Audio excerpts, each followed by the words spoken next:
ٹھیک ہے،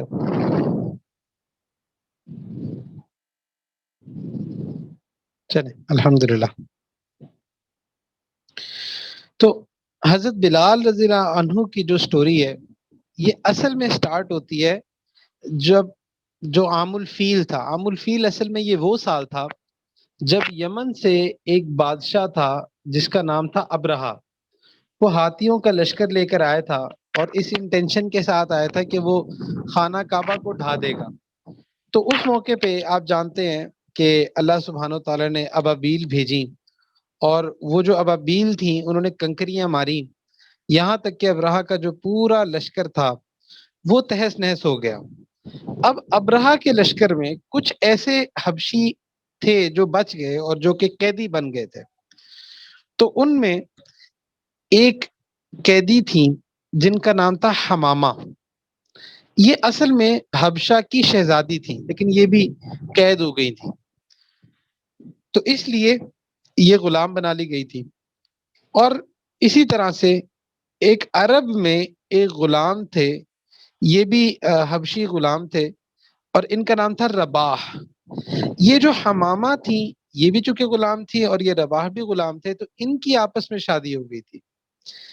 تو جب ان کی آپس میں شادی ہوئی تو ان سے حضرت بلال رضی اللہ عنہ پیدا ہوئے تھے.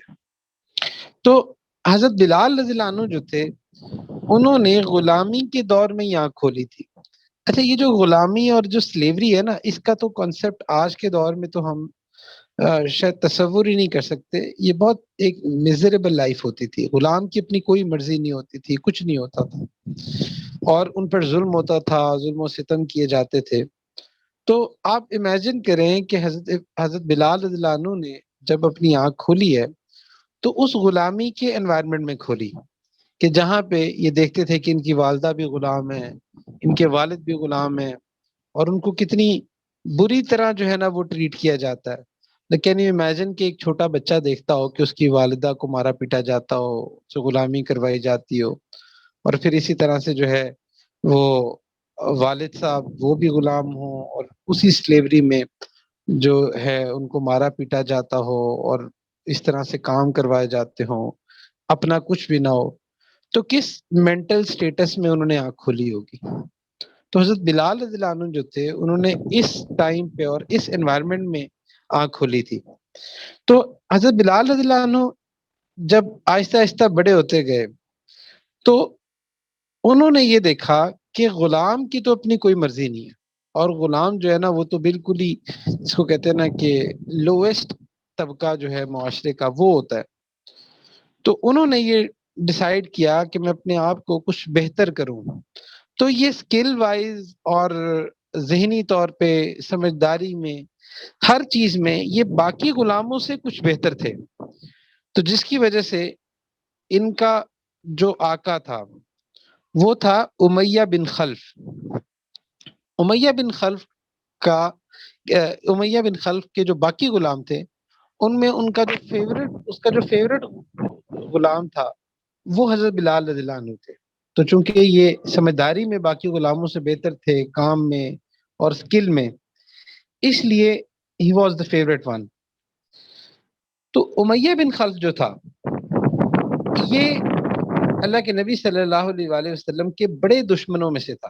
تو جب اللہ کے نبی صلی اللہ علیہ وآلہ وسلم نے نبوت کا اعلان کیا تو اس وقت امیہ بن خلف جو تھا یہ چونکہ قریش کے سرداروں میں سے تھا تو یہ بھی بہت مخالفت کیا کرتا تھا برا بھلا کہا کرتا تھا. تو حضرت بلال رضی اللہ عنہ جو تھے انہوں نے سب سے پہلے اللہ کے نبی صلی اللہ علیہ وآلہ وسلم کے بارے میں جو سنا تھا تو وہ اپنے اس آقا امیہ بن خلف کے منہ سے سنا تھا. تو اب جب امیہ کے منہ سے اللہ کے نبی صلی اللہ علیہ وآلہ وسلم کی باتیں سنی اور یہ تو خیر اپنے طور پہ برا بھلا کہہ رہا ہوتا تھا لیکن حضرت بلال رضی اللہ عنہ کا جو دل تھا وہ اٹریکٹ ہونا شروع ہوا. تو آہستہ آہستہ یہ ان تک جیسے جیسے اللہ کے نبی صلی اللہ علیہ وآلہ وسلم کی باتیں پہنچتی رہتی تھیں تو اس معاملہ یہ ہوتا تھا کہ ان کا دل اسلام کی طرف مائل ہوتا تھا یہاں تک کہ انہوں نے اسلام قبول کر لیا. اب جب انہوں نے اسلام قبول کیا تو جو ان کا آقا تھا امیہ بن خلف وہ جو تھا وہ ان پہ بہت ظلم کیا کرتا تھا. تو حضرت بلال رضی اللہ عنہ واز ون آف دا صحابہ کہ جن پہ بہت زیادہ ٹارچر ہوا تھا، ایکسٹریم قسم کے ٹارچر ہوا کرتے تھے. تو چونکہ یہ تو ویسے ہی غلام تھے، تو غلام کے تو اس دور میں کوئی رائٹس ہی نہیں ہوتے تھے، کوئی لوگ تو ان کو انسان ہی نہیں سمجھتے تھے، تو بالکل ایسے جانور ہی سمجھتے تھے. تو اس لیے ان پر جو ٹارچر تھا، پتہ تھا ان کا کوئی پوچھنے والا نہیں ہے، اور پھر جو آقا ہوتا تھا وہ اس دور میں آل ان آل ہوتا تھا. تو وہ اس نے بہت ٹارچر کیا، اتنا ٹارچر اس نے کیا کہ بے انتہا تھا. امیہ بن خلف جو تھا، یہ چونکہ یہ حضرت بلال رضی اللہ عنہ کا آقا تھا، تو یہ چاہتا تھا کہ میں اتنا ٹارچر کروں کہ میں مثال بنا دوں، اور قریش میں ایک مثال ہو کہ دیکھو جی اس بندے نے ٹارچر کر کے اپنے غلام کو جو ہے نا واپس پھیر لیا. اور اس کی اپنی ایک عزت پہ بھی بات تھی کہ بھئی میرا غلام ہے اور یہ جو ہے نا یہ دین پہ آ گیا ہے، تو اس لیے نا وہ مثال بنانا چاہتا تھا. تو اس طرح وہ ٹارچر کیا کرتا تھا. تو امیہ بن خلف جو تھا، ایک دفعہ اس نے اس طرح کے ٹارچرز کیے کچھ عرصہ تو کہ حضرت بلال رضی اللہ عنہ کو اس طرح ہاتھوں سے اور پاؤں سے باندھ کے پورا پورا دن جو تپتی ہوئی دھوپ میں یہ کھڑا کر دیتا تھا، یہاں تک کہ پورا دن وہ دھوپ میں رہتے تھے اور بالکل ڈی ہائیڈریشن ہو جاتی تھی. اور ان کے سامنے پانی پیتا تھا اور ان کے سینے پہ پانی پھینکتا تھا لیکن پلاتا نہیں تھا. یہ ٹارچر تھا کہ اس قسم کا ٹارچر، اور کئی عرصے تک اس طرح کے ٹارچر دیتا رہا. پھر اسی طرح ایک موقع پہ ایسے کرتا تھا کہ حضرت بلال رضی اللہ عنہ کو ایک جگہ باندھ دیتا اور لوگوں سے کہتا کہ بھائی جو اس کو جتنا مارنا چاہتا ہے، جیسے اس کی تذلیل کرنا چاہتا ہے، جیسے انسلٹ کرنا چاہتا ہے وہ کرے.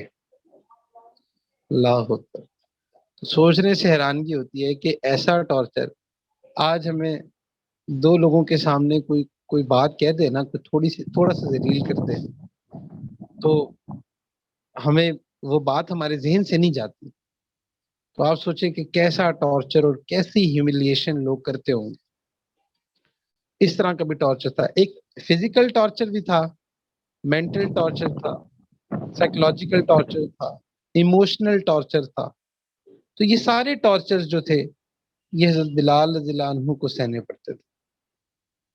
پھر اسی طرح سے ایسے بھی ہوتا تھا کہ حضرت بلال رضی اللہ عنہ کو باندھ کے مکہ کی گلیوں میں گھسیٹا جاتا تھا. اللہ اکبر. تو صحابہ فرماتے ہیں کہ ایسے بھی ہوتا تھا کہ ان کو گھسیٹا جا رہا ہوتا تھا تو پھر ان کے جسم سے خون نکلتا تھا، خون کی لائنیں لگی ہوتی تھی. اتنا برا ٹارچر ہوتا تھا. اور پھر اسی طرح سے ایسے بھی ٹارچر کرتا تھا کہ یہ وداؤٹ شرٹ صحرا میں تپتی ہوئی ریت جو صحرا کی ریت ہوتی ہے نا بہت گرم ہوتی ہے، اس پہ لٹا کے بھاری پتھر سینے میں رکھ دیا کرتا اور بس کہتا تھا کہ کسی طرح سے بس پھر جا. اور اللہ کی شان جتنے ٹارچر ان پہ ہوتے تھے یہ صرف ایک لفظ کہتے تھے، احد احد احد احد، کہ دا ون، بس ایک بس ایک بس ایک. اتنا تمام کچھ ہونے کے باوجود یہ صرف احد احد کہتے تھے. تو لوگ حیران ہوتے تھے کہ کتنا ٹارچر سہتے ہیں لیکن یہ کہتے تھے. تو اس طرح کی اذیتیں جو تھیں وہ حضرت بلال رضی اللہ عنہ نے سہی. تو حضرت بلال رضی اللہ عنہ اپنے آپ کو پوری طرح، آپ ایسے کہہ سکتے ہیں کہ اللہ تعالیٰ کے آگے بس اپنے آپ کو پیش کر چکے تھے. بس جو بھی کچھ ہو جائے مر جاؤں گا لیکن بس احد احد ہی کہتے تھے. ایک موقع پہ امیہ بن خلف نے کہا کہ بس تو ایک دفعہ کہہ دے لات اور عزا. لات اور عزا ان کے بت تھے، تو میں تمہارے سارے ٹارچر میں ختم کر دوں گا. لیکن حضرت بلال رضی اللہ عنہ صرف احد احد احد بس یہی کہتے تھے. پورے شہر کے سامنے ہیوملیشن کرنا، گھسیٹنا اور اتنا زیادہ کرنا. تو اللہ کے نبی صلی اللہ علیہ وآلہ وسلم جو تھے ان کا دل بڑا دکھتا تھا حضرت بلال رضی اللہ عنہ کو دیکھ کے کہ اتنا ٹارچر سہتے ہیں. تو ایک موقع پہ اللہ کے نبی صلی اللہ علیہ وآلہ وسلم نے کہا کہ کون ہے جو بلال کو خرید کے آزاد کر دے. تو اب حضرت ابو بکر صدیق رضی اللہ عنہ جو تھے وہ تو فوراً جہاں اللہ کے نبی صلی اللہ علیہ وآلہ وسلم کی کوئی بات ہوتی تھی تو بس وہاں حضرت ابو بکر صدیق رضی اللہ عنہ ایکٹ کرنے پہنچ جاتے تھے. تو جو حضرت ابو بکر صدیق رضی اللہ عنہ جو تھے وہ ایک دفعہ امیہ بن خلف کے پاس گئے، اور امیہ بن خلف اس وقت جو تھا وہ ٹارچر کر رہا تھا حضرت بلال رضی اللہ عنہ کو، اور حضرت بلال رضی اللہ عنہ بالکل کہتے ہیں نا بے ہوش ہوئے ہوئے تھے. تو حضرت ابو بکر صدیق رضی اللہ عنہ گئے امیہ بن خلف کے پاس. اب یہ جو امیہ بن خلف تھا نا یہ لالچی شخص تھا. کئی لوگ ہوتے ہیں نا وہ پیسے سے چلتے ہیں، بس یہ اس طرح کا تھا، لالچی شخص تھا. اور جو لالچی شخص ہوتا ہے نا وہ ڈرپوک بھی ہوتا ہے، اور جو ڈرپوک ہوتا ہے نا وہ ظالم بھی ہوتا ہے. یہ ایک سائیکولوجیکل انالیسس ہے اس شخص کا کہ چونکہ اتنے ظلم کرتا تھا تو اصل میں بنیادی طور پہ وہ ڈرپوک تھا اور لالچی بھی تھا، پیسوں سے چلتا تھا. حضرت ابو بکر صدیق رضی اللہ عنہ سمجھتے تھے کہ یہ بس پیسوں سے چلتا ہے. تو انہوں نے کہا کہ تم اس غلام کو کتنے میں دیتے ہو مجھے؟ تو جو امیہ بن خلف تھا نا اس کے ذہن میں آیا، اس نے کہا کہ میں کب سے بس ٹارچر ہی کر رہا ہوں اور یہ میرے کسی کام کا بھی نہیں. تو اس نے نا اپنی طرف سے بہت زیادہ ایک اماؤنٹ لگائی. اس نے کہا کہ میں 10 اوکیا میں، ایک روایت میں آتا ہے 10 اوکیا میں، یعنی کہ آپ سمجھ رہے ایک اوکیا جو ہے نا وہ ایک بڑی اماؤنٹ تھی. گولڈ کوائن جو ہے نا آپ سمجھ لیں گولڈ کوائنز تھے. اس نے کہا کہ میں 10 گولڈ کوائنز جو بڑے گولڈ کوائنز ہوتے ہیں اس میں دوں گا. تو حضرت ابو بکر صدیق رضی اللہ عنہ نے نا بالکل نیگوسیشن نہیں کی اور کہا دیٹس فائن، ٹھیک ہے. فوراً گھر گئے، اماؤنٹ لے کر آئے اور اس کے ہاتھ میں دی. تو اب وہ پیسے سے چلنے والا تھا، اس کو گولڈ کوائن مل گئے، بڑا خوش ہوا. تو اس نے پیسے لے کے چھوڑ دیے. اس نے کہا یہ ویسے بھی میرے کسی کام کا نہیں ہے. تو اس نے کہا کہ ابو بکر تم عجیب ہو، اگر تم مجھ سے نیگوشیٹ کرتے تو میں تمہیں ایک گولڈ کوائن پہ بھی اس کو دے دیتا، لیکن تم کیسے بے وقوف ہو، اتنے یہ تو کسی کام کا ہی نہیں ہے. اور میں نے جو ہے نا میں نے اس کی اتنی پرائس لگائی اور تم نے وہ ساری پے کر دی. اگر تم ایک اوکیا بھی آفر کرتے تو میں تب بھی تمہیں دے دیتا. تو دوسری طرف حضرت ابوبکر صدیق رضی اللہ عنہ نے بہت خوبصورت جواب. انہوں نے کہا امیہ اگر تو مجھے 100 اوکیا بھی کہتا نا تو میں اس میں بھی ان کو خرید لیتا. تو سبحان اللہ، کہتے ہیں نا الٹی ہی چال چلتے ہیں دیوان گانے عشق، آنکھوں کو بند کرتے ہیں دیدار کے. تو جو عاشق ہوتے ہیں نا یہ مختلف انداز سے چلتے ہیں. لوگ دنیا کے پرسپیکٹو سے چیزوں کو دیکھ رہے ہوتے ہیں اور یہ لوگ آخرت کے پرسپیکٹو سے دیکھ رہے ہوتے ہیں. تو جب حضرت ابو بکر صدیق رضی اللہ عنہ نے ان کو خریدا تو پھر جو ہے نا انہوں نے اللہ کے نبی صلی اللہ علیہ وسلم کی خدمت میں بھیج دیا اور ان کو آزاد کر دیا. تو اللہ کے نبی صلی اللہ علیہ وسلم کے پاس جب یہ حاضر ہوئے تو ان کا جسم بری طرح سے زخمی تھا اور بہت پین میں تھے. لیکن جیسے ہی اللہ کے نبی صلی اللہ علیہ وسلم کو دیکھا سارے غم دور ہو گئے. اور اب حضرت بلال رضی اللہ عنہ جو تھے نا ان کی پوری لائف اللہ کے نبی صلی اللہ علیہ وسلم کی گرد ریوالو ہوتی، کیونکہ ان کی کوئی فیملی نہیں تھی، کچھ بھی نہیں تھا. تو اس لیے یہ ہر وقت ہر جگہ بس اللہ کے نبی صلی اللہ علیہ وسلم کے ساتھ رہتے تھے. اور بس انہوں نے آپ ایسے سمجھ دیں کہ وہاں سے آزادی لے کے تو پھر یہ اللہ کے نبی صلی اللہ علیہ وسلم کی غلام بن کے رہ گئے. تو اب یہ جو حضرت بلال رضی اللہ عنہ تھے کچھ اور صحابہ بھی ایسے تھے جو بالکل آپ سمجھ لیں کہ غلام تھے اور اس کیٹیگری سے بلانگ کرتے تھے. وہ جو سوشل ٹیئر تھا نا وہاں سے بلانگ کرتے تھے، جن میں حضرت بلال رضی اللہ عنہ تھے، حضرت خباب رضی اللہ عنہ تھے اور حضرت شہیب رضی اللہ عنہ تھے. یہ سارے وہ تھے. تو قریش جو تھے نا انہوں نے ایک دفعہ اللہ کے نبی صلی اللہ علیہ وسلم سے کہا کہ آپ نا ان کو پیچھے کر دیں، ان کو اپنے سے الگ کر دیں تو تب ہم آپ کے ساتھ بیٹھنے کے لیے تیار ہیں. تو چونکہ قریش کے اندر بڑا ناز تھا، قریش کے جو سرداران تھے تو وہ یہ کہتے تھے کہ یہ تو وہ کل کے غلام ہیں اور آپ نے ان کو اپنے ارد گرد جمع کیا ہے، تو آپ ان کو سائڈ پہ کریں تو پھر ہم آپ کے ساتھ بیٹھنے کے لیے تیار ہیں. لیکن آپ دیکھیں کہ اللہ کے ہاں ان کا مقام کتنا تھا، اللہ سبحانہ تعالیٰ نے فوراً آیات نازل فرما دی اور کہا بالکل نہیں، یہ تو سب کچھ چھوڑ کے آپ کی طرف آئے ہیں۔ تو اس لیے یہ وہ لوگ ہیں کہ جو اللہ کے ہاں جن کا مقام بہت بلند تھا۔ تو حضرت بلال رضی اللہ عنہ کو حضرت عمر رضی اللہ عنہ کہا کرتے تھے سیدنا بلال، اللہ سبحانہ تعالیٰ نے ان کو اتنی عزت دی کہ کہاں وہ غلام تھے، اور حضرت عمر رضی اللہ عنہ کے دور میں اور بعد میں اتنی عزت ملی کہ عمر رضی اللہ عنہ فرمایا کرتے تھے کہ ہمارے سردار ہیں، تو وہ ایک بات کہتے تھے کہ our master freed by our master، کہ یہ جو ہمارے سردار ہیں بلال رضی اللہ عنہ، ان کو ہمارے سردار نے آزاد کروایا۔ تو چونکہ حضرت ابوبکر صدیق رضی اللہ عنہ کو بھی وہ خلیفہ اول تھے نا، تو ان کو بھی سردار کہتے تھے، تو کہتے تھے کہ ہمارے ان سردار کو ہمارے ان سردار نے آزاد کروایا۔ تو حضرت بلال رضی اللہ عنہ کو سیدنا بلال رضی اللہ عنہ کہا کرتے تھے، اتنا ان کا مقام تھا۔ ایک موقع پہ کسی نے پوچھا کہ آپ جب آپ اتنا ٹارچر ہوتا تھا، اتنا سب کچھ ہوتا تھا، تو آپ یہ صرف احد احد احد کیوں کہا کرتے تھے، جب کچھ اور کیوں نہیں کہتے تھے؟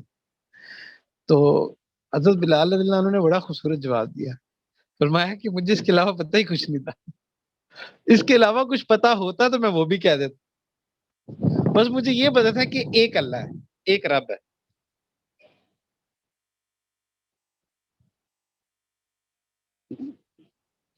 تو وہ کہتے تھے کہ بس مجھے اتنا ہی پتا تھا اور تو مجھے کوئی نام نہیں آتا تھا، اس لیے میں صرف احد احد کہتا تھا۔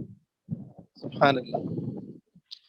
تو جب ہجرت کا موقع آیا اور جب ان حضرات نے ہجرت کی، تو غزوہ بدر کے موقع پہ ایک معاملہ سامنے آیا۔ غزوہ بدر کے موقع پہ حضرت بلال رضی اللہ عنہ نے اسی طرح سے جیسے باقی مجاہدین تھے، انہوں نے صحابہ نے جہاد کیا، تو حضرت بلال رضی اللہ عنہ جو تھے یہ بھی اس جہاد میں شریک تھے۔ اب غزوہ بدر کے موقع پہ نا، یہ جو امیہ بن خلف تھا، چونکہ یہ تھا تو ڈرپوک، یہ اتنا بہادر نہیں تھا، لالچی شخص تھا، تو یہ غزوہ بدر میں آنا نہیں چاہتا تھا کفار کی طرف سے بھی۔ لیکن ابو جہل جو تھا اس نے بہت زیادہ پش کیا، اور یہ لوگ کیونکہ قریش میں کچھ لوگ ایسے تھے، وہ یہ کہہ رہے تھے، وہ اصل میں ڈرتے بھی تھے، وہ یہ کہتے تھے کہ بھئی اصل تو مقصد ہمارا اس کیروان کو بچانا تھا، اس قافلے کو بچانا تھا، تو اس کو تو ہم نے بچا لیا، تو اب کیا ضرورت ہے، اب لڑنے کی کوئی ضرورت نہیں ہے۔ لیکن ابو جہل جو تھا نا وہ بہت پش کرتا تھا۔ اچھا، یہاں سے آپ کو نا برے دوستوں کا اندازہ ہوتا ہے کہ جو برے دوست ہوتے ہیں نا وہ ہاتھ پکڑ کے برائی کروا دے،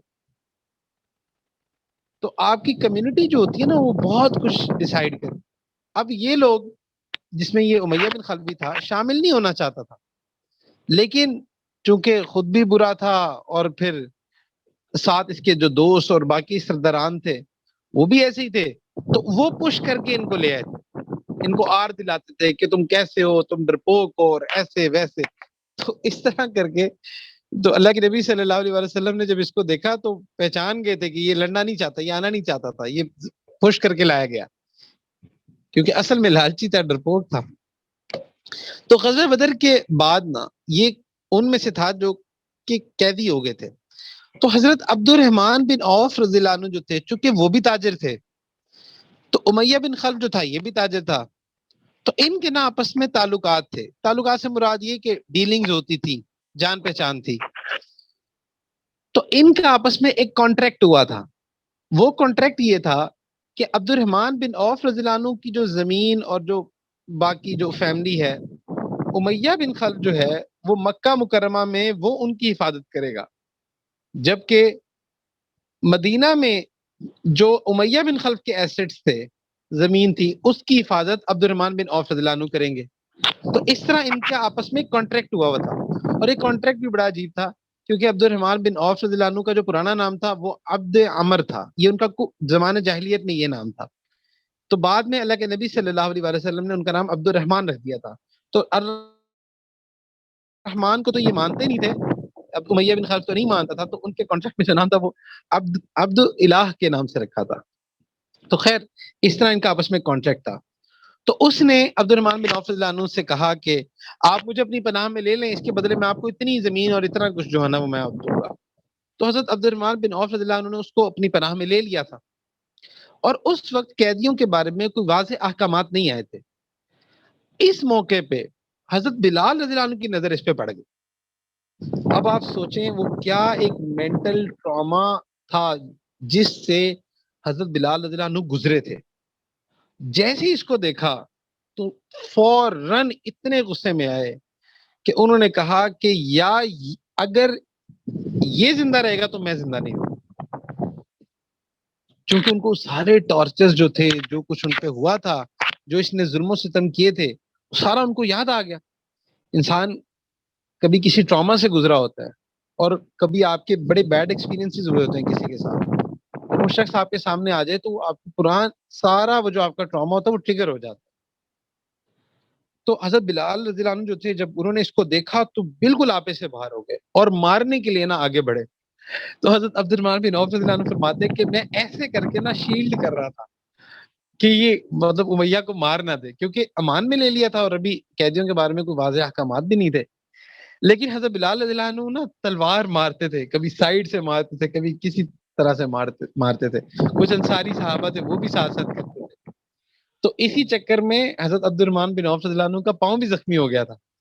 لیکن حضرت بلال رضی اللہ عنہ نے جو ہے امیہ بن خلف کو ادھر ہی قتل کر دیا. تو حضرت عبد الرحمن بن عوف رضی اللہ عنہ کہا کرتے تھے کہ جو ہے نا اس چکر میں ایک تو میرا قیدی بھی مرا، میرا پاؤں بھی زخمی ہوا، اور پھر مجھے ملا بھی کچھ نہیں اس کے بدلے. تو خیر بعد میں حضرت بلال رضی اللہ عنہ جو تھے انہوں نے حضرت حالہ رضی اللہ عنہ جو کہ عبد الرحمن بن عوف رضی اللہ عنہ کی بہن تھی ان سے نکاح کیا تھا. تو حضرت بلال رضی اللہ عنہ جو تھے یہ بہنوئی بن گئے تھے حضرت عبد الرحمن بن عوف رضی اللہ عنہ کے بعد میں. تو خیر یہ غزوہ بدر کے موقع پہ معاملہ ہوا تھا. پھر اسی طرح احد کے موقع پہ بھی یہ ان اصحاب میں سے تھے جو اللہ کے نبی صلی اللہ علیہ وسلم کے ساتھ ساتھ ہوتے تھے، اور تمام جو غزوات تھیں اس میں یہ پیش تھے. تو حضرت بلال رضی اللہ عنہ جو تھے ان کی پوری لائف جو تھی نا بس اللہ کے نبی صلی اللہ علیہ وسلم کے ارد گرد ریوالو ہوتی تھی. تو اللہ کے نبی صلی اللہ علیہ وسلم کے خاص خدام میں سے تھے. یعنی کہ آپ ایسے سمجھ سکتے ہیں جیسے گیٹ کیپر ہوتا ہے نا، خاص خدام ہوتے ہیں، ان میں سے تھے. اگر کسی نے اللہ کے نبی صلی اللہ علیہ وسلم سے ملنا ہوتا تھا تو وہ حضرت بلال رضی اللہ عنہ سے بات کرتے تھے، تو یہ ٹائم لے کے دیتے تھے، یہ ملواتے تھے، تو یہ ان کی خدمت میں ہوتے تھے. یہاں تک کہ اگر کبھی اللہ کے نبی صلی اللہ علیہ وسلم کو آئسولیشن کی ضرورت بھی ہوتی تھی، سب کو بھیج دیتے تھے، لیکن بلال رضی اللہ عنہ وہاں ہوتے تھے، ان کو نہیں بھیجتے تھے. تو ایسے ان کے خاص لوگوں میں سے تھے. پھر ایک موقع پہ ایک صحابی تھے، انہوں نے ایک خواب دیکھا تھا کہ جس میں انہوں نے اذان کے الفاظ سنے تھے. پھر اس طرح سے عمر رضی اللہ عنہ نے بھی خواب دیکھا تھا.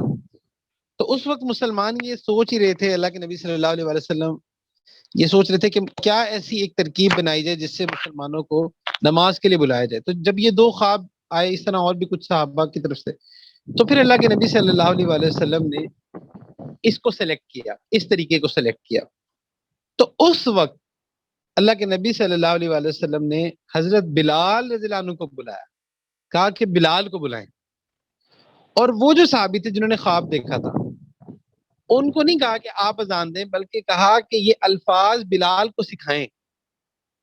تو حضرت بلال رضی اللہ عنہ کو وہ الفاظ سکھائے گئے، اور پھر وہ الفاظ سکھانے کے بعد اللہ کے نبی صلی اللہ علیہ وسلم نے حضرت بلال رضی اللہ عنہ سے کہا کہ آپ اذان دیں. اچھا یہاں پہ نا بہت ساری چیزیں سامنے آتی کہ کیا وجہ تھی کہ اللہ کے نبی صلی اللہ علیہ وسلم نے حضرت بلال رضی اللہ عنہ کو کہا کہ وہ اذان دیں. اس کی وجہ ہے، اس کی ایک وجہ یہ ہے کہ آپ دیکھیں کہ حضرت بلال رضی اللہ عنہ جو تھے توحید کے بارے میں جتنا سیکریفائز انہوں نے کیا تھا، اور اللہ اکبر کہنے میں جو ان کی جو قربانیاں تھیں تو وہ کسی اور کی کیسے ہو سکتی تھی. تو چونکہ انہوں نے تو احد احد کہتے ہوئے سارے ٹارچر سہے تھے، تو سوچیں جب وہ اللہ اکبر کہتے ہوں گے تو کتنے دل سے کہتے ہوں گے. تو اس وجہ سے پھر ان کی آواز بھی خوبصورت تھی، اچھی تھی، اونچی بھی تھی. تو اللہ کے نبی صلی اللہ علیہ وآلہ وسلم نے یہ سعادت جو تھی یہ حضرت بلال رضی اللہ عنہ کو دی، کہ بلال رضی اللہ عنہ ہی تھے جو پتھر کے نیچے بھی سینے پہ پتھر رکھ کے بھی احد احد کہتے رہے تھے. تو ان کا رائٹ بنتا تھا کہ وہ پھر اذان بھی وہی دیں. تو جب وہ مسجد نبی شریف کی چھت پہ کھڑے ہوئے اور انہوں نے اللہ اکبر کہا تو جتنے لوگ سننے والے تھے سب اپنی اپنی جگہ رک گئے. تو جو گھر میں کام کرنے والی خواتین تھیں وہ رک گئیں، وہ باہر کی طرف نکل آئیں. مسلمان جو تھے، جو بازاروں میں تاجر تھے، وہ رک گئے. ہر کوئی رک کے دیکھنے لگ گیا. تو یہ پورے اذان کے الفاظ حضرت بلال رضی اللہ عنہ نے فرمائے. اور وہاں پہ جب اشہد ان محمد رسول اللہ صلی اللہ علیہ وآلہ وسلم جب یہ کہا کرتے تھے تو اللہ کے نبی صلی اللہ علیہ وآلہ وسلم کو دیکھتے تھے، ان کی طرف اشارہ کیا کرتے تھے. تو ایسا خوبصورت طریقہ تھا. پھر اذان کے لیے ایسے نہیں ہوتا تھا کہ بس اذان کا ٹائم ہوا اور حضرت بلال رضی اللہ عنہ چڑھ گئے اور اذان دی، بلکہ جیسے ہی ٹائم ہوتا تھا تو پہلے اللہ کے نبی صلی اللہ علیہ وآلہ وسلم کے پاس جاتے تھے، ان سے اجازت لیتے تھے کہ میں ٹائم ہو گیا، میں اذان دے دوں. پھر اللہ کے نبی صلی اللہ علیہ وآلہ وسلم ان کو اجازت دیتے تھے اور ایک بڑا خوبصورت جملہ کہتے تھے، ارحنا یا بلال، کہ اے بلال ہمیں راحت پہنچائے. سبحان اللہ. اللہ کے نبی صلی اللہ علیہ وآلہ وسلم اتنا خوبصورت جملہ کہتے تھے، ارحنا یا بلال. تو کیا دل کو خوشی ہوتی ہوگی جب اللہ کے نبی صلی اللہ علیہ وسلم نے کس خوشی سے جملہ کہا ہوگا. اور حضرت بلال رضی اللہ عنہ کو تو یہ جملہ سن کے سارے غم ہی بھول جاتے ہوں گے. تو اتنا ٹارچر سہنے کے بعد جب اللہ کے نبی صلی اللہ علیہ وآلہ وسلم سے ہر دفعہ سنتے ہوں گے، ارحنا یا بلال، اے بلال ہمیں راحت پہنچائیے، تو کتنا خوش ہوتے ہوں. ایک دفعہ حضرت ابو ہریرہ رضی اللہ عنہ سے ایک روایت ہے کہ اس میں انہوں نے فرمایا کہ ہم ایک دفعہ اللہ کے نبی صلی اللہ علیہ وسلم کے ساتھ بیٹھے تھے تو حضرت بلال رضی اللہ عنہ جو تھے انہوں نے اذان دی. جب وہ اذان دے کے فارغ ہو گئے تو اللہ کے نبی صلی اللہ علیہ وسلم نے فرمایا، جس کا مفہوم ہے جس نے یقین کے ساتھ یہ کہا وہ جنتی ہے. یعنی کہ یہ جو اذان کے الفاظ ہیں، جو شخص یقین کے ساتھ ان الفاظ کو کہتا ہے وہ جنتی ہے. سبحان اللہ. حضرت بلال رضی اللہ عنہ کا کیا یقین ہوگا کہ وہ تو اس ٹارچر کے فیز میں بھی اس کی گواہی دیتے رہے ہوں گے. تو جب وہ اذان دیتے ہوں گے کس یقین کے ساتھ اذان دیتے ہوں گے، کس محبت کے ساتھ اذان دیتے ہوں. تو حضرت بلال رضی اللہ عنہ جو تھے، یہ جب بیت المال بنایا گیا تو سب سے پہلے جو اس کے گیٹ کیپر تھے وہ بھی انہی کوئی اللہ کے نبی صلی اللہ علیہ وسلم نے بنایا. پھر اسی طرح جو فتح مکہ کا موقع تھا وہ حضرت بلال رضی اللہ عنہ کے لیے بھی بہت اہم تھا. جیسے غزوہ بدر جو تھی اس میں مختلف صحابہ نے جو ہے وہ رول پلے کیا تھا، اور پھر غزوہ احد پہ مختلف صحابہ کا ایک رول تھا. جیسے غزوہ احد کے موقع پہ حضرت طلحہ رضی اللہ عنہ کے بارے میں کہا جاتا تھا کہ انہوں نے وہ میلہ لوٹ لیا تھا. خندق کا جو موقع تھا وہ اس پہ حضرت سلمان فارسی رضی اللہ عنہ کا وہ دن تھا، اور خیبر کا جو موقع تھا وہ حضرت علی رضی اللہ عنہ کا دن تھا. اور اسی طرح سے یہ مختلف جو غزوات تھے مختلف صحابہ کے الگ الگ اسپیشل اس میں کارنامے تھے. تو جو فتح مکہ کا دن تھا وہ اصل میں حضرت بلال رضی اللہ عنہ کا تھا. وہ اس طرح کہ جب فتح مکہ ہوئی ہے تو اس وقت جب خانہ کعبہ پہ اذان دینے کی باری آئی تو اللہ کے نبی صلی اللہ علیہ وسلم نے حضرت بلال رضی اللہ عنہ سے کہا کہ آپ کعبے کی چھت پہ چڑھیں اور اذان دیں. سبحان اللہ. یہ وہی مکہ تھا کہ جس کی گلیوں میں ان کو گھسیٹا جاتا تھا اور ان کو ایسے ہیوملیٹ کیا جاتا تھا، لیکن جیسے اللہ کے نبی صلی اللہ علیہ وسلم کی نسبت پائی، اب معاملہ یہ ہے کہ ان کو کعبے کی چھت پہ کھڑا کر کے، جبکہ 10,000 صحابہ اس وقت اللہ کے نبی صلی اللہ علیہ وسلم کے ساتھ تھے، ان میں انہی کو سلیکٹ کیا گیا. حضرت ابوبکر صدیق رضی اللہ عنہ تھے، حضرت عمر رضی اللہ عنہ تھے، کیسے کیسے بڑے صحابہ. لیکن حضرت بلال رضی اللہ عنہ کو یہ شرف ملا اور انہوں نے کعبے کی چھت پہ چڑھ کے اذان. تو اس وقت بہت سارے مسلمان اور بہت سارے ایسے لوگ جو کہ ابھی مسلمان نہیں ہوئے تھے وہ عجیب عجیب باتیں کرتے تھے کہ اللہ کے نبی صلی اللہ علیہ وسلم کو یہی حبشی غلام ملے ہیں کہ جن کو اللہ کے نبی صلی اللہ علیہ وسلم نے یہ مقام دیا اور اس طرح سے. خیر وہ الگ کامنٹس تھے. تو اس لیے جب لوگوں نے اس طرح سے مختلف قسم کے کامنٹس دیے تب اللہ سبحانہ و تعالیٰ نے یہ آیات نازل فرمائی تھی. یا ایھا الناس انا خلقناکم من ذکر و انثی کہ اے لوگو ہم نے تمہیں ایک مرد اور ایک عورت سے پیدا کیا. وجعلناکم شعوبا وقبائل لتعارفوا اور تمہیں مختلف خاندانوں مختلف قبیلوں میں بنایا تاکہ تم صرف ایک دوسرے سے تعارف کر سکو. ان اکرمکم عند اللہ اتقاکم کہ اللہ کے نزدیک زیادہ عزت والا وہ ہے جو زیادہ تقوی والا ہے. تو اس لیے ہماری اگر کبھی دیکھنا ہو نا کہ اللہ کے ہاں کس کا مقام زیادہ ہے تو ایسا نہیں ہے کہ جس کے پاس مال پیسہ زیادہ ہے اللہ کے ہاں اس کا مقام زیادہ ہے. ایسا بھی نہیں ہے کہ جس کا خاندان حسب و نسب بہت بڑا ہے اللہ کے ہاں اس کا مقام زیادہ ہے. اللہ کے ہاں مقام بنانا اس کے لیے نہ حسب نسب چاہیے نہ مال پیسہ چاہیے. اس کے لیے صرف تقوی چاہیے. جو شخص اپنے آپ کو اللہ کے قریب کرنا چاہتا ہے اس کو تقوی چاہیے. بس وہ تقوی اختیار کرے اللہ کے قریب ہو جائے گا. ایک موقع پہ حضرت بلال رضی اللہ عنہ حضرت عمار رضی اللہ عنہ اور حضرت صہیب رضی اللہ عنہ اب یہ چونکہ تینوں وہ تھے جو کہ غلامی سے اور آزاد ہوئے تھے بالکل اس سوشل کلاس کے تھے تو ان کی آپس میں دوستی تھی آپس میں اکٹھے رہتے تھے. تو ایک موقع پہ جب ابو سفیان رضی اللہ عنہ جو تھے وہ مسلمان ہو گئے تھے تو یہ تینوں گزر رہے تھے تو انہوں نے ابو سفیان رضی اللہ عنہ کو کہا کہ ابو سفیان اللہ کی تلوار جو آپ پہ پڑنی چاہیے تھی نا وہ نہیں پڑی آپ بچ گئے. تو انہوں نے نا ایسی بات کی. تو ابو سفیان رضی اللہ عنہ جو تھے بہرحال وہ اس وقت مطلب نیکسٹ ٹو ابو جہل وہ تھے کہ قریش کے سب سے بڑے سردار تھے اس وقت. لیکن بعد میں تو مسلمان ہو گئے تھے. تو جب مسلمان ہو بھی گئے تھے نا تو اس طرح ان تینوں نے نا ایسے بات کی تو ابو سفیان رضی اللہ عنہ کو بڑی چبھی. تو انہوں نے نا یہ شکایت کی حضرت ابو بکر صدیق رضی اللہ عنہ کو کہ دیکھیں ان تینوں نے نا ایسی بات کی ہے.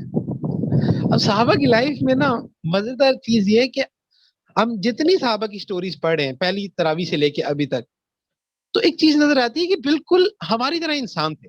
ان کے ایموشنز ہماری طرح تھے ان کی دوستیاں یعنی ہماری طرح تھی. فرق صرف اتنا تھا کہ ان کے لیے اللہ اور اللہ کے نبی تھے سب کچھ. باقی ایموشنز ان کے بھی ایسے ہی تھے. اسی طرح ایک دوسرے کو باتیں کرنا اسی طرح ایک دوسرے سے دوستیاں کرنا اسی طرح لو سٹوریز بھی تھیں اسی طرح ایک دوسرے سے چھوٹی موٹی نوک جھوک بھی تھی جو ہمارے درمیان بھی ہو جاتی ہے. تو یہ اتنی خوبصورتی آپ کو صحابہ کی لائف میں ملتی ہے نا کہ ہم ایزیلی اپنے آپ کو ریلیٹ کر سکتے ہیں. اللہ کے نبی صلی اللہ علیہ وآلہ وسلم سے اب آپ اللہ کے نبی صلی اللہ علیہ وآلہ وسلم کی سیرت پڑھتے ہیں تو آپ کو ایک چیز ہوتی ہے کہ یہ تو نبی تھے اور لیکن نبی سے محبت کیسے کی جائے وہ آپ کو صحابہ کے علاوہ آپ کو سمجھ نہیں آئے گی کہ ایز اے اسٹوڈنٹ کیسے بیہیو کرنا ہے یہ آپ کو اللہ کے نبی صلی اللہ علیہ وآلہ وسلم کی لائف سے نہیں سمجھ آئے گا یہ آپ کو صحابہ کی لائف سے سمجھ آئے گا.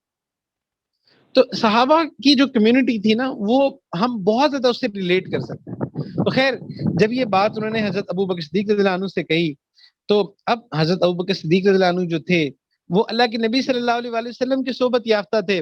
تو وہ جانتے تھے کہ اللہ کے نبی صلی اللہ علیہ وآلہ وسلم کو نہیں پسند کہ کسی کی دل آزاری کی جائے یا کسی کو کوئی ایسی بات کی جائے. تو وہ آئے اور انہوں نے ان تینوں سے کہا کہ دیکھیں آپ نے ابو سفیان کو یہ بات کہی ہے تو یہ غلط بات ہے آپ کو نہیں کہنی چاہیے تھی. تھوڑا سا نا اس طرح ان کو سمجھایا. لیکن پھر وہ اللہ کے نبی صلی اللہ علیہ وآلہ وسلم کے پاس گئے ان کو جا کے بتایا کہ وہ ایسے ایسے ہوا تھا ان تینوں نے ایسے ابو سفیان کو کہا تھا تو میرے پاس ہے میں نے پھر اس طرح ان تینوں کو کہہ دیا. تو اللہ کے نبی صلی اللہ علیہ وآلہ وسلم نے نا بڑی زبردست بات کی. فرمایا کہ ابو بکر یہ تینوں وہ ہیں کہ اگر آپ نے ان کو غمزدہ کیا نا اگر آپ نے ان کو دکھ دیا نا تو آپ اللہ کو دکھ دیں گے. اس سے یعنی کہ اللہ کا غضب ہوگا یہ اللہ کو اتنے مکرم ہے. تو حضرت ابو بکر صدیق رضی اللہ عنہ جو تھے وہ فوراً ان کے پاس گئے اور تینوں کو جا کے ایکسکیوز کیا. اب انہوں نے ابو بکر رضی اللہ عنہ کے بارے میں تھوڑی بات دل میں رکھنی تھی. تو یہ تینوں ہی وہ تھے کہ جن پر حضرت ابو بکر صدیق رضی اللہ عنہ کو اتنے احسانات تھے اور پھر ان کو بھی پتا تھا حضرت ابوبکر صدیق رضی اللہ عنہ کا کیا مقام ہے. بہرحال ان کے دل میں تو کوئی بات نہیں تھی، لیکن ان کے مقام کو اللہ کے نبی صلی اللہ علیہ وآلہ وسلم نے بتایا کہ اتنا مقام ہے ان کا، ان کو دکھی نہ کریں، ان کو نہ ایسا کچھ کہیں. ایک موقع پہ اللہ کے نبی صلی اللہ علیہ وآلہ وسلم نے فرمایا تھا کہ جب میں آسمانوں پہ گیا تو جب جنت کی سیر کرائی کی تو میں نے بلال کے قدموں کی چاپ وہاں سنی. اور ایک جگہ یہ بھی آتا ہے کہ اللہ کے نبی صلی اللہ علیہ وسلم کی سواری پکڑ کے جنت میں یہ لے کر جا رہے ہوں. سبحان اللہ. تو تحیت المسجد، تحیت الوضو یہ پڑھا کرتے تھے، اس کی بھی بہت فضیلت ہے کہ جب 2 رکعت وضو کرنے کے بعد 2 رکعت تحیت الوضو اور مسجد میں جانے کے 2 رکعت تحیت المسجد. تو اتنا مقام تھا حضرت بلال رضی اللہ عنہ کا. تو جب اللہ کے نبی صلی اللہ علیہ وآلہ وسلم پردہ فرما گئے تو تمام صحابہ کی طرح حضرت بلال رضی اللہ عنہ پہ بہت زیادہ اس واقعے کا اثر ہوا تھا، کیونکہ اتنا زیادہ اللہ کے نبی صلی اللہ علیہ وآلہ وسلم کے ساتھ رہتے تھے. ان کی پوری زندگی اللہ کے نبی صلی اللہ علیہ وآلہ وسلم کی گرد ریوالو ہوتی تھی. تو جب اللہ کے نبی صلی اللہ علیہ وآلہ وسلم پردہ فرما گئے تو اسی وقت جب یہ اذان دینے کے لیے کھڑے ہوئے اور انہوں نے اذان دینی شروع کی، اللہ اکبر اللہ اکبر، تو جب اشہد ان محمد رسول اللہ پہ پہنچے تو بس ابھی اللہ کے نبی صلی اللہ علیہ وآلہ وسلم کے نام پہ ہی پہنچے تھے تو یہ رونے لگ گئے. ان کا گلا چوک ہو گیا بالکل. اتنا روئے کہ جتنے صحابہ جو ادھر کھڑے تھے جو سن رہے تھے سب رونے لگ گئے. کیونکہ جب بھی اشہد ان محمد رسول اللہ کہا کرتے تھے تو اللہ کے نبی صلی اللہ علیہ وسلم کی طرف اشارہ کرتے تھے، ان کو دیکھا کرتے تھے. تو اللہ کے نبی وہاں نہیں تھے تو اس کا ان پہ اتنا بوجھ تھا کیونکہ عشاق میں سے تھے. تو بڑی دیر تک کوشش کرتے رہے کہ یہ اذان کمپلیٹ کر لیں، لیکن اتنا روئے کہ اذان پوری نہیں کر سکتے. اس کے بعد 3 دن تک یہ کوشش کرتے رہے کہ اذان دے سکیں لیکن اذان نہیں دے سکتے. جب اللہ کے نبی صلی اللہ علیہ وسلم کا نام آتا تھا تو یہ یاد آتے تھے اور پھر رونا شروع کرتے تھے. تو اللہ کے نبی صلی اللہ علیہ وسلم کی جدائی کا ان پہ بہت گہرا اثر، یہاں تک کہ جب حضرت ابوبکر صدیق رضی اللہ عنہ خلیفہ بنے ہیں تو اس وقت بھی یہ مدینہ منورہ میں اب یہ جہاں بھی پھرتے تھے جدھر دیکھتے تھے اللہ کے نبی یاد آتے تھے. ان کا چہرہ، ان کی اسمائل، ان کی باتیں، مدینہ منورہ کا چپا چپا ایسا تھا کہ جہاں ان کی یادیں اللہ کے نبی صلی اللہ علیہ وسلم کے ساتھ وابستہ تھی. تو ہر وقت بے چین اور پریشان پھرا کرتے تھے. تو انہوں نے ایک دفعہ حضرت ابوبکر صدیق رضی اللہ عنہ سے درخواست کی کہ ابو بکر آپ مجھے یہاں سے جانے دیں.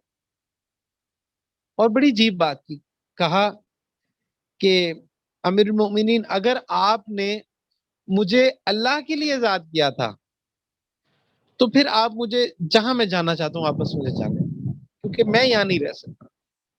یہاں میں جدھر دیکھتا ہوں مجھے اللہ کے نبی یاد آتے ہیں تو میں نہیں رہ سکتا ادھر. لیکن اگر آپ نے مجھے اپنے لیے آزاد کیا تھا تو پھر میں آپ کا غلام ہوں، آپ میرے ساتھ جو مرضی کریں. تو حضرت ابوبکر صدیق رضی اللہ عنہ نے کہا کہ آف کورس میں نے آپ کو اللہ کے لیے آزاد کیا تھا، آپ جہاں جانا چاہتے ہیں. تو ایسی، کیونکہ ان کو پتا تھا کہ اگر میں یہ بات نہیں کروں گا تو مجھے جانے نہیں دیں گے، کیونکہ حضرت بلال رضی اللہ عنہ کا مقام صحابہ جانتے تھے تو کوئی نہیں چاہتا تھا کہ یہ ان کو چھوڑ کے جائیں. تو اس لیے ان کو پتا تھا کہ یہ مجھے جانے نہیں دیں گے تو انہوں نے ایسی بات رکھی. تو خیر اس وقت پھر مدینہ منورہ سے اب کیا عجیب عشق کی ادائیں ہیں. کوئی عشق میں جو ہے وہ مبتلا ہو کے اس شہر میں جاتا ہے اور کچھ اسی عشق کی وجہ سے اس شہر سے دور بھی جاتا ہے. عجیب ادائیں صحابہ میں ملتی ہیں. تو اللہ کے نبی کی اتنی یاد آتی تھی کہ انہوں نے کہا کہ میں ایسی جگہ جاؤں کہ جہاں بس مجھے کوئی نہ جانتا ہو، جدھر مجھے ایسی اللہ کے نبی کی یاد نہ آئے. تو یہ پھر دمشق چلے گئے. تو جب بیت المقدس فتح ہوا حضرت عمر رضی اللہ عنہ کے دور میں، تو یہ بھی وہاں پہ موجود تھے، تو ان کو دیکھ کے حضرت عمر رضی اللہ عنہ نے پھر ان سے ریکویسٹ کی کہ بلال آپ اذان دیں۔ اب آپ دیکھیں کہ 3 مساجد ہے نا، مسجد نبی شریف وہاں پہ بھی پہلی اذان انہوں نے دی، مسجد الحرام مکہ مکرمہ میں فتح مکہ کے موقع پہ ادھر بھی پہلی اذان انہوں نے ہی دی، اور بیت المقدس کی بھی پہلی اذان انہوں نے ہی دی۔ وہاں پہ جب یہ اذان انہوں نے دینی شروع کی تو جتنے صحابہ، بڑے بڑے صحابہ ادھر تھے، حضرت ابو عبیدہ بن جراح، حضرت خالد بن ولید رضی اللہ عنہ، حضرت معاذ بن جبل رضی اللہ عنہ، اس طرح بڑے بڑے صحابہ تھے، تو سب اس ٹرانس میں چلے گئے، سب کو اللہ کے نبی کا دور یاد آنے لگ گیا، کیونکہ اس آواز سے تو سب رونے لگ گئے۔ تو اس وقت بھی اذان کمپلیٹ نہیں کر پائے، جب اللہ کے نبی کا نام آتا تھا تو بس بے چین ہو جاتے۔ پھر ایک موقع پہ ان کو اللہ کے نبی صلی اللہ علیہ وسلم کی زیارت ہوئی خواب میں، تو اللہ کے نبی صلی اللہ علیہ وسلم نے کہا کہ بلال اتنے دن ہو گئے آپ ہمارے پاس ہی نہیں آئے، تو جیسے اٹھے فوراً وہاں سے نکلے اور مدینہ کی طرف سفر شروع کر دیا۔ تو جب مدینہ پہنچے تو وہاں لوگ جو تھے وہ ان کو دیکھ کے بڑا خوش ہوئے کہ بلال آئے ہیں، تو فوراً جا کے انہوں نے روضہ رسول پہ پہلے حاضری دی۔ اس وقت پھر لوگوں نے ان سے فرمائش کی کہ آپ ایک دفعہ دوبارہ اذان دے دیں۔ تو اس وقت حضرت امام حسن رضی اللہ عنہ اور حضرت امام حسین رضی اللہ عنہ یہ بھی کچھ بڑے ہو چکے تھے، تو یہ بھی آئے، انہوں نے بھی کہا کہ آپ ایک دفعہ اور اذان دے دیں۔ تو اب شہزادوں کی فرمائش تھی، تو وہ سب کے لاڈلے تھے، تو پھر یہ اذان دینے کے لیے کھڑے ہوئے۔ تو جیسے ہی انہوں نے اذان دینا شروع کی تو مدینہ منورہ کے جو لوگ تھے وہ گھروں سے باہر بھاگے، عورتیں گھروں سے باہر نکل آئیں، سب کو اللہ کے نبی کا زمانہ یاد آ گیا۔ تو کسی نے کہا کہ بلال تو آ گئے، کہ اللہ کے نبی بھی واپس آئیں گے؟ تو ایسے لوگ جو تھے وہ رونے لگے، اور پھر اسی طرح جب اشہد ان محمد رسول اللہ پہ پہنچے تو تب بھی ان سے اذان دی نہیں جاتی تھی۔ یہ عشاق تھے، تو پھر وہاں سے واپس چلے گئے۔ تو جب ان کی موت کا وقت قریب آیا تو جو ان کی اہلیہ تھیں انہوں نے کہا کہ انہوں نے ایسے دکھ کے الفاظ کہے کہ اب آپ جا رہے ہیں، بڑی دکھ کی بات ہے۔ تو حضرت بلال رضی اللہ عنہ کہتے تھے نہیں، یہ دکھ کی بات نہیں ہے، یہ تو بڑا خوشی کا لمحہ ہے کہ اب میں جاؤں گا اور اللہ کے نبی سے ملوں گا، اور اصحاب سے ملوں گا جو سارے چلے گئے میرے سے پہلے، ان سب سے ملوں گا۔ تو بڑے خوشی خوشی پھر یہ اللہ کے پاس چلے گئے، رخصت ہو گئے۔ تو ایک روایت میں آتا ہے کہ قیامت والے دن حضرت بلال رضی اللہ عنہ جو ہوں گے ان کے پاس ایک جھنڈا ہوگا، اور امت کے جتنے مؤذنین ہیں وہ سارے ان کے جھنڈے تلے جمع ہوں گے، اور یہ ان کو جنت میں لے کر جائیں گے۔ آج ہمارے معاشرے میں سب سے چھوٹا مقام مؤذن کا ہوتا ہے، ہم اس کو کچھ نہیں سمجھتے، جبکہ اللہ کے ہاں اس کا اتنا مقام ہوتا ہے۔ تو کہاں غلامی سے شروع ہوئے، گمنامی سے شروع ہوئے، لیکن اللہ کے نبی کی نسبت مل گئی، صحبت مل گئی، اور آج پوری دنیا میں نام ہے حضرت بلال رضی اللہ عنہ۔ تو اللہ سبحانہ تعالیٰ سے دعا ہے کہ اللہ ہمیں بھی ان حضرات سے سچی محبت نصیب فرمائے اور ان کے نقش قدم پہ چلنا نصیب فرمائے۔ وآخر دعوانا ان الحمد للہ رب العالمین۔ لا إله إلا الله محمد رسول الله